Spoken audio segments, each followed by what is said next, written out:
주신 하나님의 말씀 저희 받아서 봉독하겠습니다. 두 구절의 말씀입니다. 간단한 말씀. 예레미야서 33장 2절에서 3절까지. 예레미야서 33장 2절 3절 말씀. 우리 같이 봉독을 천천히 해보겠습니다. 시작. 이를 행하시는 여호와, 그것을 만들며 성취하시는 여호와, 그의 이름을 여호와라 하느니가 이와 같이 이르시도다. 너는 내게 부르짖으라. 내가 내게 응답하겠고 네가 알지 못하는 크고 은밀한 일을 내게 보이리라. 아멘. 너는 내게 부르짖으라. 그래야면은 보여주시겠다. 크고 은밀한 일. 무슨 일인가요? 안 알려주지는 않으세요. 그게 어떤 일인지 알려주지는 않으세요. 그런데 크고 은밀한 일들을 우리에게 보여주신대요. 또 응답해 주신대요. 성도님들 이 말을 믿으시죠? 아멘. 저도 이 말을 믿습니다. 또 믿어야 하겠습니다. 믿어야 살겠습니다.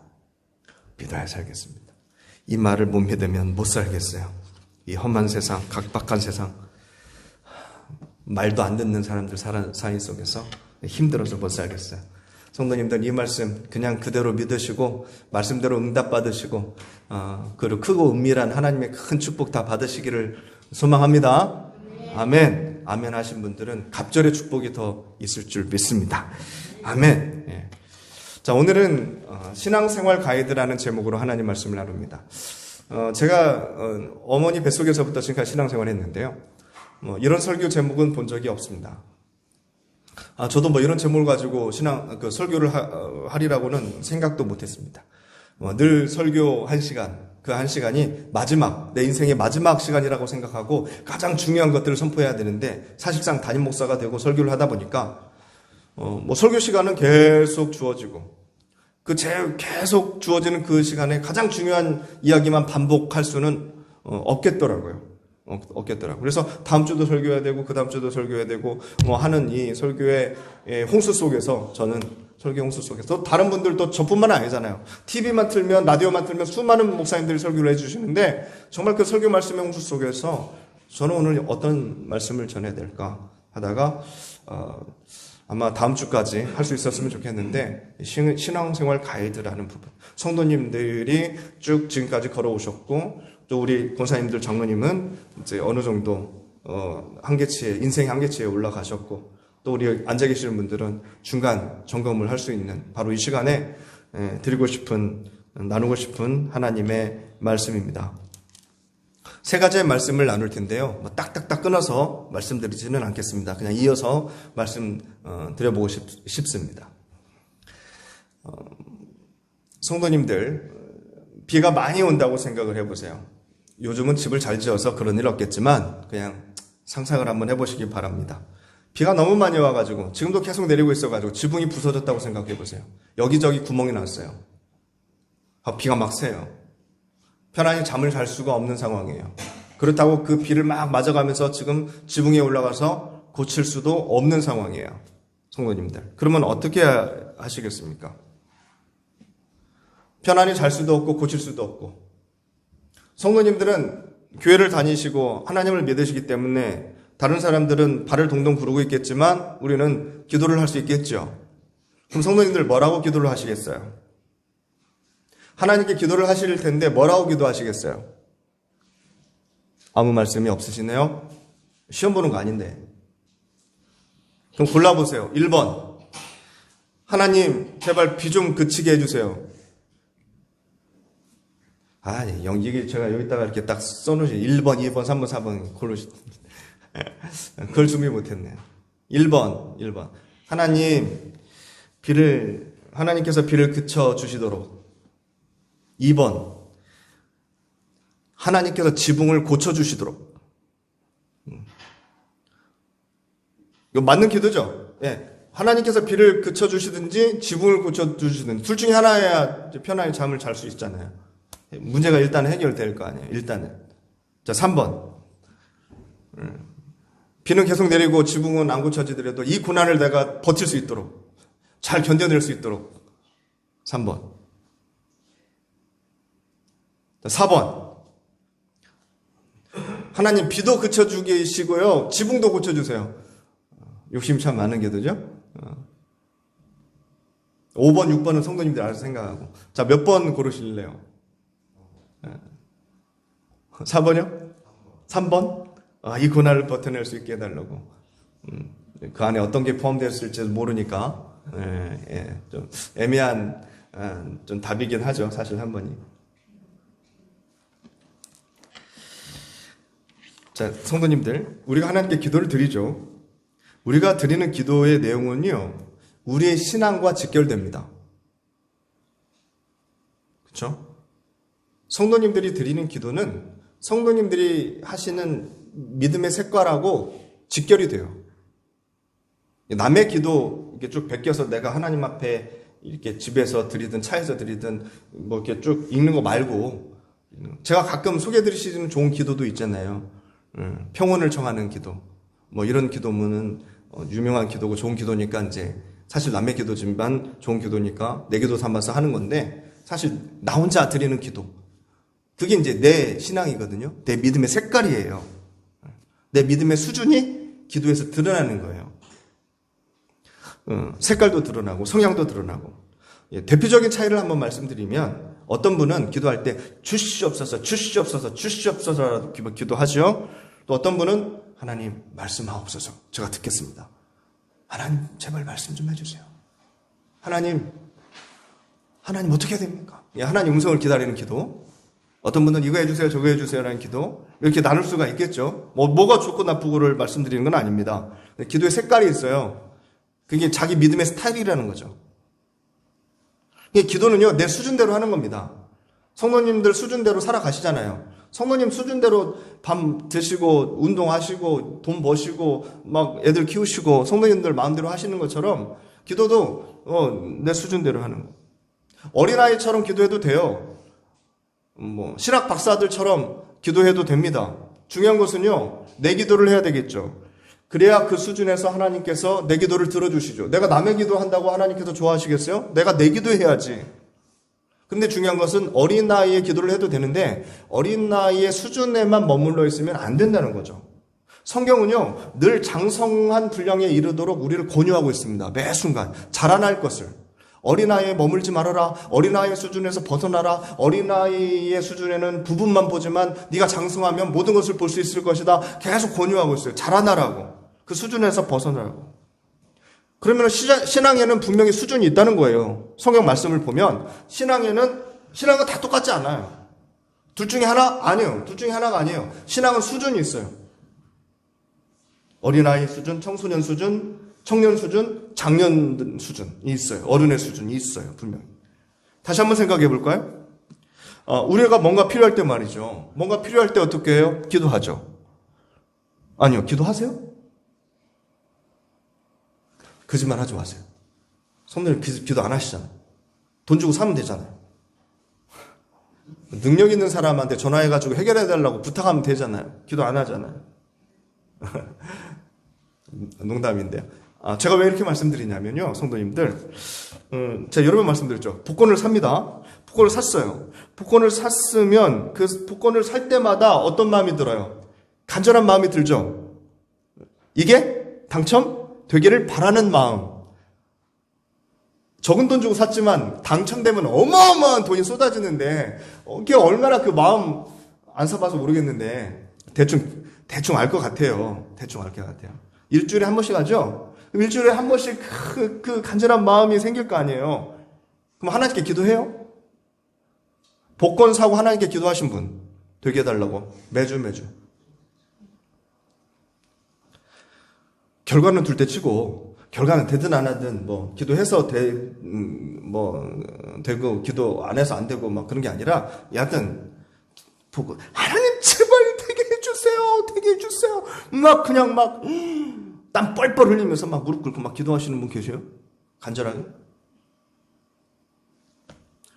주식 하시는 분들, 주식 산 다음에 기도하세요?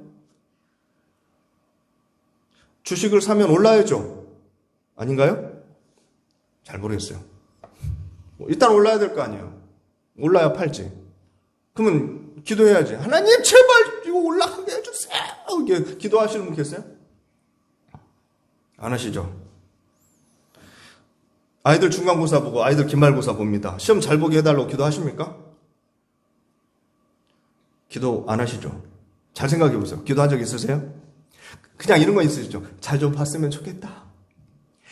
얘들 잘 좀 봐야 될 텐데. 염려와 걱정을 더 많이 하지 않으십니까? 사실 그걸 기도한다고 착각하고 계시지 않으세요? 내 속에 있는 염려와 염려와 그 걱정이 나는 그게 기도다. 아니요. 근데 성경은요 선을 정확하게 긋고 있어요. 염려와 걱정, 근심 하지 말라고 하세요. 그 대신 뭐 하라고요? 기도하라고 말씀하고 계십니다. 착각하시면 안 됩니다. 물론 우리가 삶에서 필요하지 않으면 기도 안 하겠죠. 뭔가 필요해야 기도하겠죠. 그러면요, 성도님들, 필요한 것은 다 기도하세요? 필요한 게 하나에서 10가지가 있는데 그거 다 기도하십니까? 꼬박꼬박 다 짚어가면서? 아니면 간절해야만 기도해요? 막 죽을 것 같이 간절할 때, 중병 걸렸을 때만, 사업이 망할 것 같을 때만, 가슴이 막 털컥 내려앉았을 때, 그때 와서 주여 이렇게 기도합니까? 언제 기도하세요? 기도의 응답에 있어서 하나님께서 잘못하시는 게 아니라 우리가 기도하는 방법과 우리가 기도에 대한 태도가 잘못되어 있어서 응답이 없는 것입니다. 교회 다니는 것으로, 예수를 믿는 것으로, 성도님들, 밥 먹을 때 3번 기도하는 것, 그것으로 다 되었다고 생각하면서, 그렇게 신앙생활 하면서 나는 왜 복을 못 받냐고, 나는 왜 기도에도 응답을 못 받냐고, 기도를 안 했으니까 응답이 없죠. 나는 왜 그러냐고, 혹시 그렇게 살고 계시지는 않으십니까? 자동차가 움직이려면요, 기름이 있어야 돼요. 자동차가 움직이려면 기본적으로 기름이 있어야 됩니다. 또 기름이 많이 있다고 해도요, 가장 기본적인 건 뭐예요? 남자분들 딱 앉아서 제일 먼저 뭘 해야 돼요? 자동차가 움직이려면 시동을 걸어야 될 거 아닙니까? 시동 걸려면 뭐가 필요해요? 키가 있어야죠. 열쇠가 있어야 됩니다. 성도님들, 차에 기름도 없고 열쇠도 없는데, 근데 뭐는 가지고 있어요? 차는 가지고 있어요. 차는 가지고 있어요. 차가 움직이기를 바라는 것은요, 모순입니다. 차는 분명히 있어요. 예, 믿어요. 내가 차 있는 건 믿습니다. 당신 그거 등록증에도 자기 이름 써 있고요. 예, 자기 재산으로 다 등록되어 있는 것도 내가 믿겠어요. 예, 당신 차 가지고 있으면 믿습니다. 근데 차에 기름도 없고 키도 없는데 절대 안 움직입니다. 그 차는 움직이기를 바라는 것은 모순이에요. 모순. 자동차는 있지만 움직이지 않는 자동차가 되는 것이죠. 예수님은 믿어요. 교회는 다녀요. 네, 알겠어요.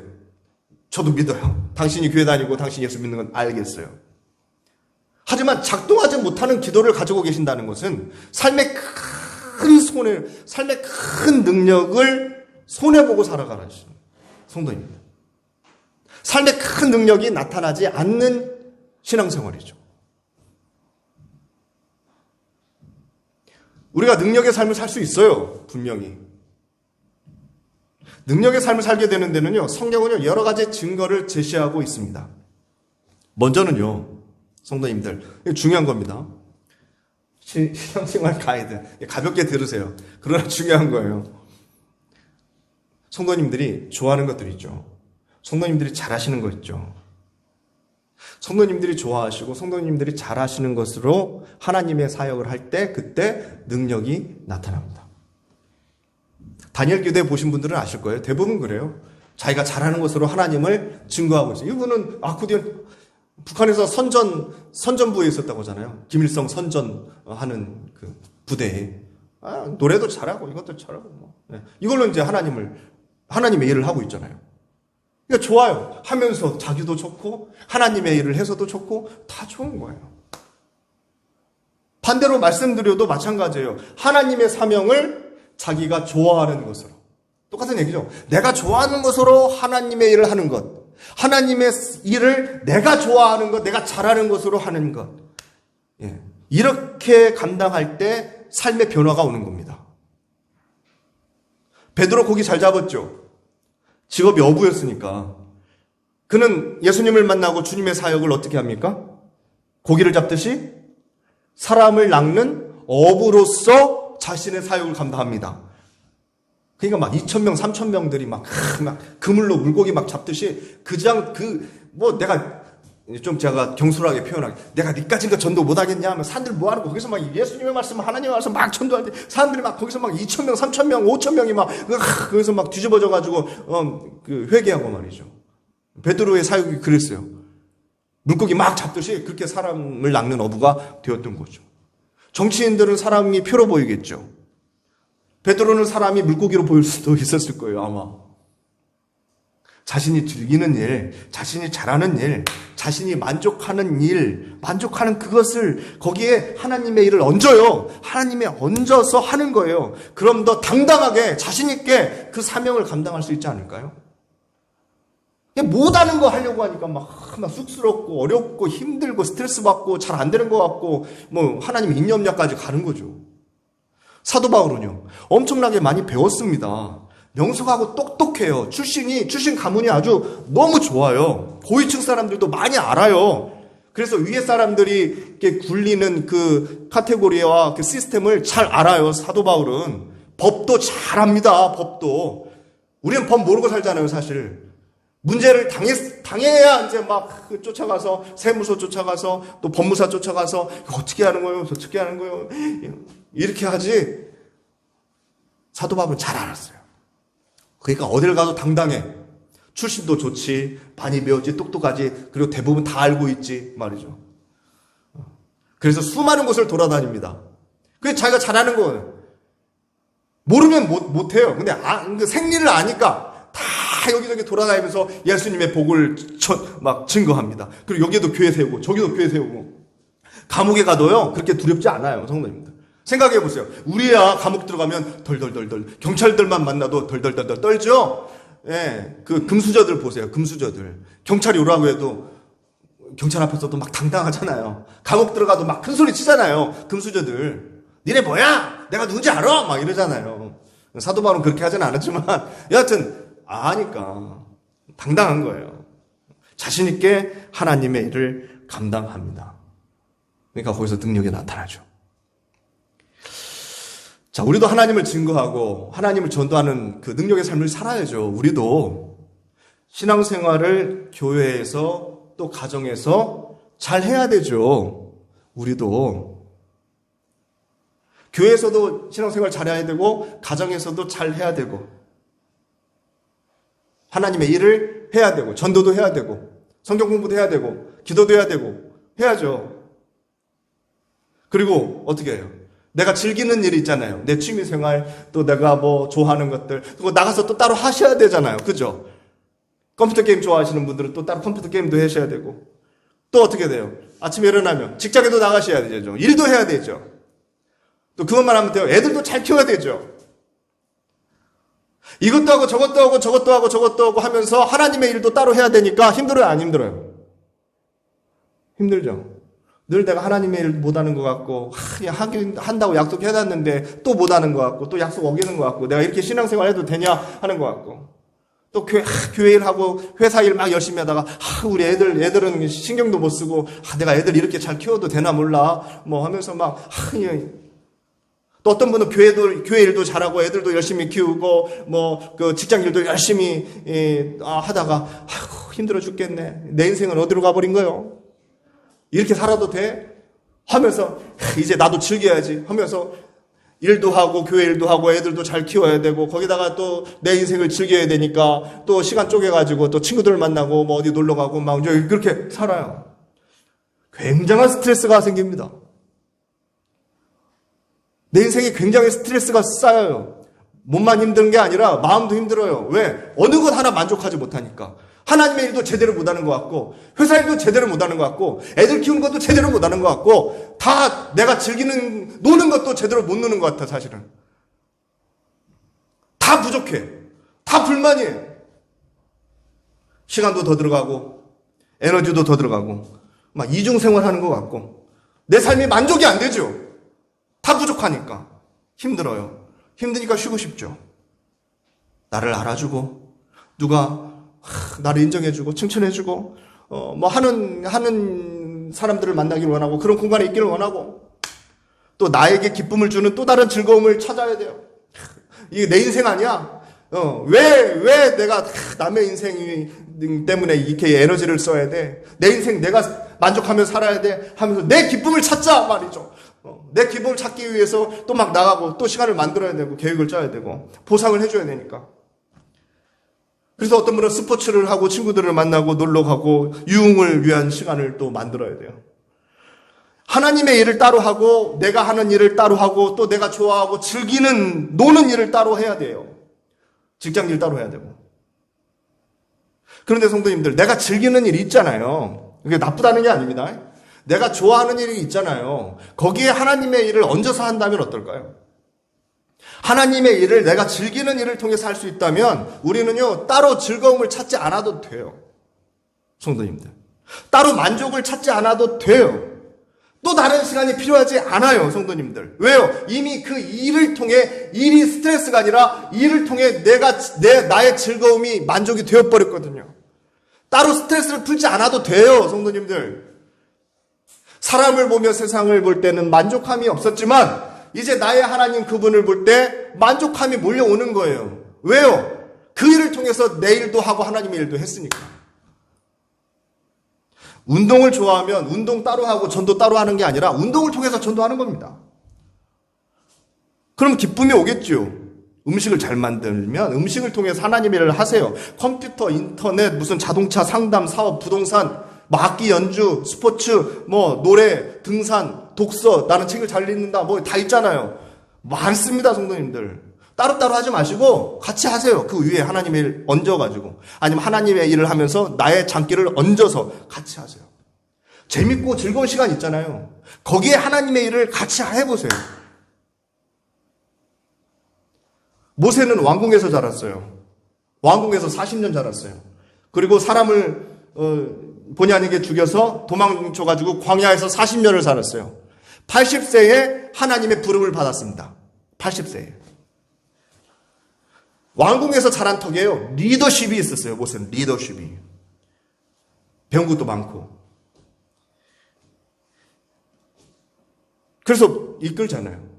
모세 다음에 후계자가 여호수아였어요. 여호수아는요, 칼을 잘 썼어요. 그래서 여호수아는 뭘로 리더를 해요? 전쟁에서 나가서, 맨 앞에서 전쟁에 나가서 상대편을 물리치면서 리더가 됩니다. 자, 잘하는 것으로. 다윗은 양을 잘 쳤죠. 음악을 좋아했어요. 악기도 잘 다뤘어요.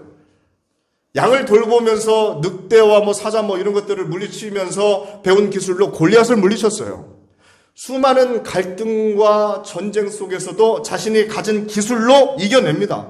음악을 통해서 하나님을 예배하고 하나님을 예배하는 예배 자료들, 찬양 자료들을 엄청나게 많이 만들어냅니다. 다윗이. 자기가 잘하는 것으로. 시편이 다 그런 거 아닙니까? 성도님, 사람들이요, 살아갈수록 단순해져요.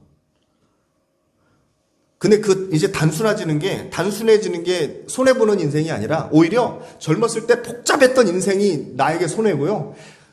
지혜로워져가지고 단순해지는 삶이 결국은 나에게 그게 이득이 되는 거예요. 이익이 되는 삶이 되는 겁니다. 빨리 가는, 지혜로운 삶이 되는 거예요. 그 단순한 삶이 이제 사명이 되는 겁니다. 복잡했던 삶이 이것저것 해가지고 내가 엄청나게 많은 일을 했다고 생각하지만 사실은 단순한 일을 통해서 하나님에게도 기쁨이 되고 내 가정에게도 기쁨이 되고 내 인생에도 보람이 있고 만족이 이렇게 되는 것이죠. 이게 지혜로운 인생으로 가는 거죠. 내 삶이 기쁨 그 자체가 되는 거죠. 그런데 이 모든 일들이 따로 나는 따로 내가 노는 시간 가져야 되고 친구들 만나는 시간 가져야 되고 예배하는 시간 따로 가져야 되고 돈 버는 일 따로 가져야 되고 애 키우는 일 따로 가져야 되고 이렇게 따로 하면 막 감당할 수가 없는 거예요. 다 부족하고 마음에 안 드니까 스트레스 받고 정말 이제 또 막 싸우고 갈등이 이렇게 되는 거죠. 고단하죠, 우리 삶이 그렇게 되면. 예수를 믿고 신앙생활을 하면서 힘들게 삶을 살아가는 사람들이 있어요. 예수를 믿는데 왜 그렇게 힘들게 사느냐? 성도님들. 다는 그렇지 않지만 되게 그런 분들이에요. 되게 그런 분들 막 이래야 되는데, 이것도 해야 되는데, 저것도 해야 되는데. 그리고 저 어렸을 때부터 신앙생활을 좀 보수적으로 하신 분들 계시죠. 그런 분들이 나중에 갈등을 많이 합니다. 고신측에서 자란 사람들, 예장도 합동측, 막 여기 순복음, 막 이런 데서 신앙생활 하신 분들은요, 오랫동안 신앙생활을 하신 분들이 나중에 갈등이 생겨요. 제가 이제 매일 저녁 다니엘 기도회를 이제 컴퓨터를 통해서 이제 같이 동참하고 있는데요. 믿음 생활을 열심히 하시고 특별한 경험을 이제 간증으로 강의를 하시는 분들이 나옵니다. 그리고 자기 인생이 막 그런 큰 사건들을 통해서 인생이 막 바뀌었다고 막, 근데 전환점을 맞이했습니다. 막 이렇게 이제 간증을 하죠. 대부분 그런 사람들이에요. 그 중에 어려운 가정 환경에서 자라나고 음악을 배워서 음악으로 하나님께 영광을 올리며 살아가는 작곡가가 계시는데요. 제가 그분을 소개해드리고 싶은데 영상으로 잠깐 보시겠습니다. 아까 이제 그분은 북에서 내려오신 분이고 이분은 이제 어렵게 한국에서 자라신 분인데. 제가 그날도 이제 늘 차비 잔돈 세어가면서 계산하고 그렇게 지내다가 차비가 없는 날이 있었어요. 없는 날은 또 친한 언니가 빌려주기도 하고 그렇게 하면서 돈이 좀 생기면 갚기도 하고 그런 삶을 살다가 그날도 이 4번의 차비 중에 한 번의 차비가 없었어요. 그날 제가 학교를 이제 마치고 집으로 가는데 노을이 지더라고요. 한 번의 차비가 없는데 그날따라 굉장히 밝은 성격인데 그날따라 눈물이 막 쏟아지더라고요. 주님, 나는 왜 이렇게 사는 게 힘들죠? 나는 너무 어릴 때부터 왜 이렇게 사는 게 힘들죠? 근데 그때 저는 이렇게 늘 이렇게 엄격한 좀 고신교단에서 이렇게 전능하신 하나님을 예배하고 살았기 때문에 주님께 화를 낸다거나 막 분노를 표현한다거나 이런 걸 해본 적이 한 번도 없고 하나님은 늘 높임을 받으시는 분이라고 생각했는데 그때 제가 하나님께 분노의 기도를 드렸어요. 그게 뭐냐면 하나님이 진짜 내 아빠가 맞냐고 하나님이 진짜 내 아빠면 나 먹는 거 그리고 차비 이런 걸 하나님 주셔야 되는 거 아니냐고 그래서 제가 하나님께 그랬어요. 이제 나는 이렇게 된 거 하나님 앞에서 형식적인 신앙생활 못하겠다. 하나님, 나 20만 원 필요해요. 나 밥 먹고 살이하려면 한 달에 20만 원 필요한데 하나님이 내 아빠라면 그거 주셔야지 나 하나님 예배할 거예요. 라고 기도했어요.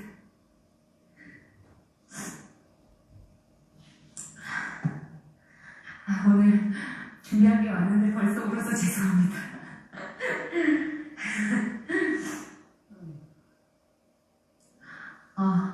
그때 제가 하나님께 그런 굉장히 솔직하고 제 삶에 있는 자리에서 분노를 쏟아냈는데 그때 하나님께서 지금 생각하면 그게 제가 제일 처음으로 드린 하나님 앞에서의 믿음의 실험이었던 것 같아요. 그냥 하나님 하늘에 계시고 난 땅에 있고라고 생각했는데 하나님이 진짜 계시다면 내 삶에 역사해 주세요라고 처음으로 믿음의 실험을 했던 것 같아요. 그리고 나서 이제 제가 특별한 경험들을 하기 시작했습니다.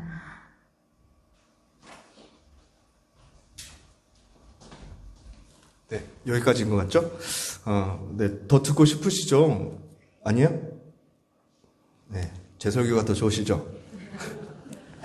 네, 나중에 기회가 되면은 또 들려드리겠습니다. 네, 대부분 고신층에서 어렸을 때부터 이렇게 보수적인 신앙생활을 해오셨습니다. 나중에서야 또 하나님 앞에 뭐 이런 기도도 했다고 그러잖아요. 대부분 이런 신앙생활을 하셨던 분들의 공통점이 있어요. 이런 신앙생활을 하시는 분들은 어떤 공통점이 있냐면 특히 제 와이프를 포함해서 CCC 출신이니까 CCC 출신도 대부분 그래요. 다는 아니지만 어떤 스타일이냐면 대부분 겸손해 보입니다. 겸손해 보여요. 겸손해 보이죠. 이런 분들 막 보수교단에서 교회 생활을 열심히 합니다. 봉사도 잘해요. 또 뭘 잘하냐면 순종을 잘합니다. 이런 분들은 순종을 잘해요. 즉각 순종. 그러니까 하나님께서 뭐라고 말씀하시는 것 같으면 바로 실행해버려요, 그냥. 이런 분들은. 그러니까 곁에 있는 사람들이 뭐라고 이런 분들 보면 믿음이 좋다고 해요. 믿음이 좋다고. 그런데 시간이 흐르면요, 신앙의 성숙 단계에 이르면 이런 분들은요, 갈등을 겪게 됩니다. 왜냐하면 자신이 알고 있던 하나님하고 지금 겪는 내 삶하고 막 부딪히니까 하나님이 다른 것 같은 거예요. 다르게 느껴져요, 하나님이. 하나님께서 너무 멀리 계셨던 거예요. 너무 높이 계셨던 거예요. 나는 여기 살고 있는데 하나님은 너무 높이 계셔요. 모순을 느껴요. 하나님은 지금 내 옆에 계셔야 되는데 나는 신이 필요한 게 아니에요. 나는 지금 신이 필요한 게 아니라 내 친구가 필요한 거예요. 그럴 때 느끼는 종교의 그 모호함, 괴리감, 이거 느끼는 거죠. 그래서 이제 따지기 시작합니다. 하나님 계시다면 말이죠. 하나님 늘 내 옆에 계신다면서 말이죠. 예. 그러면서 늘 교회 와서 주께 영광, 막 경배만 드리고 높임만 드렸던 그 하나님을 끌어내려요. 이제 막 끌어내려서 내 일상과 함께 살아가는 훈련을 다시 합니다. 다시 해요. 여지껏 신앙생활 잘 했으면서도 다시 합니다. 그런데 성도님들 잘 생각해 보세요. 우리는 덧셈, 뺄셈, 곱셈, 나눗셈 배우지 연구하지 않습니다. 그걸 배우지 연구하지 않아요. 왜냐하면 그건 이미 나와 있어요. 그냥 연구한 사람들이 다 결과를 구구단 뭐 다 만들어 놨어요. 우리 그거 배우기만 하면 됩니다. 왜 그걸 연구해요? 음식도 연구하지 않아요. 라면도 연구하지 않아요. 레시피가 있어요. 그냥 그대로 하면 맛있게 먹을 수 있는 거예요. 하라고 하면 돼요. 예수님께서 오신 지가 2000년이 지났습니다. 수많은 사람들이 하나님을 경험하고 실패도 해보고 교회를 통해서 수많은 실험도 해봤습니다. 이제는 나온 결과를 가지고 저희들이 받아들이고 그 결과로 하나님을 예배하고 찬양하고 사역하면 돼요. 더 이상 연구하지 않아도 돼요. 수많은 사람들이, 우리보다 더 똑똑한 사람들이 수많은 연구를 했다고요. 더 시험해보지 않아도 돼요. 믿음이 있으시다면 그냥 받아들이고 그대로 하면 됩니다. 그래서 저는요, 저희 교회는요, 저희 교단은요, 수많은 믿음의 선조들이 했던 연구와 실험과 실패와 성공의 자료를 가지고 그것을 고백하고 하는 그 성경의 원리, 성경의 그 뜻, 하나님의 속성, 교회의 목적, 이런 것들을 새롭게 연구하지 않아요. 이미 다 해놓으셨기 때문에, 막 그냥 뼈를 깎는 고통을 느껴가면서 다 해놓은 결과가 있기 때문에, 하나님의 관계는 어떻게, 하나님의 뜻은 도대체 어때? 이거에 대한 연구를 수많은 사람들이 다 했었어요. 결과가 나와 있어요. 사도신경도 마찬가지고 주기도문도 마찬가지고 우리가 새롭게 만들지 않아도 돼요. 뭐 좀 변형을 시키더라도 말이죠.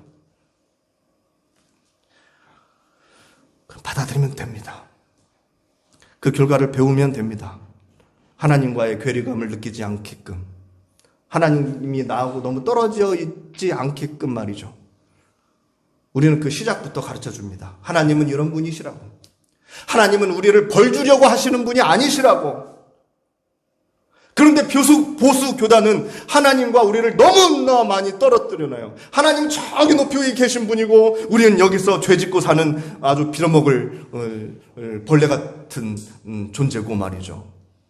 그리고 하나님은 너무 높고 너무 경이로우시고 너무 존귀하시고 말도 함부로 하면 안 되는 말이죠. 그러면 벌 받고.